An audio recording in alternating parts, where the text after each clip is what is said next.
가족이 질병으로 돌아가신 뒤 보험금을 청구했는데 보험회사에서 사망 원인 확인이 필요하다며 조사 나오는 경우가 있습니다. 이때 주의하셔야 할 사항 몇 가지를 알려드리겠습니다.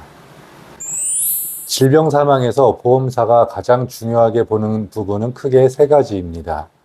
첫 번째로 실제 사망 원인이 약관상 질병 사망에 해당하는지, 두 번째로 보험 가입 이전에 중요한 질병이나 치료 이력이 있는지, 세 번째로 고지 의무 위반한 사실과 사망과의 인과관계가 있는지입니다. 특히 보험 가입 후 얼마 지나지 않아 사망한 경우에는 보험사가 병력과 치료 기록을 매우 면밀하게 확인하게 됩니다. 실제로 가장 많이 분쟁되는 부분은 사망 원인의 판단입니다.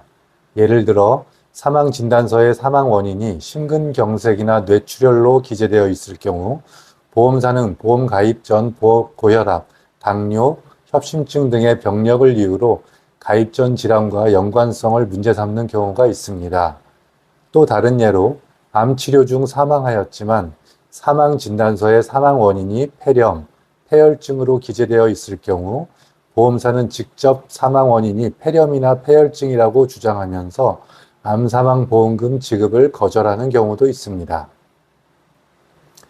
이렇게 사망 원인이나 인과관계가 문제되는 경우 보험사는 의료 자문을 진행하기 위해 동의를 요구하기도 합니다.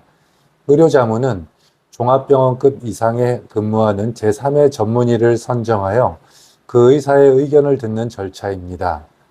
의료 자문 결과가 절대적인 기준은 아니지만 분쟁에서 매우 중요한 단서가 될 수 있기 때문에 신중해야 합니다. 올바른 의료자문 결과를 얻기 위해서는 충분한 증거자료 확보와 전문성과 함께 신뢰할 수 있는 자문의사 선정이 중요합니다. 사망보험금 청구할 때 반드시 사전에 점검해야 하는 두 가지를 설명드리겠습니다. 첫 번째로 사망보험금 수익자를 확인하고 두 번째로 계약자와 피보험자가 다른 경우 피보험자의 자필 서명을 확인해야 합니다. 사망보험금 수익자가 다수인 경우, 이 중에 일부가 부재 중인 경우, 신용불량 등으로 압류 중인 경우에는 보험금 청구 전 미리 검토해서 조치해야 합니다. 계약자와 피보험자가 다른 계약을 타인을 위한 보험이라고 하는데 이 경우 피보험자의 자필 서명을 필수로 하여 만약 피보험자의 서명을 대필했을 경우 계약은 무효가 되며 보험금 청구를 할 수 없게 됩니다. 그럼 어떻게 대응해야 할까요?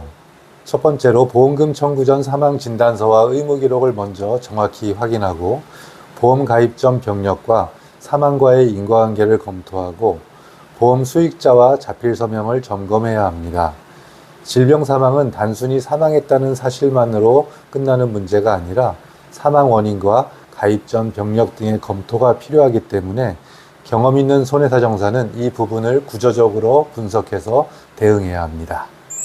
정리하면 질병사망보험금은 사망 원인과 병력 여부에 따라 결과가 크게 달라질 수 있습니다. 특히 조사나 의료자문 단계에서 어떻게 대응하느냐에 따라 보험금 지급 여부가 완전히 달라질 수도 있습니다. 질병사망보험금을 청구를 준비 중이시라면 댓글이나 상담으로 문의 남겨주세요. 감사합니다.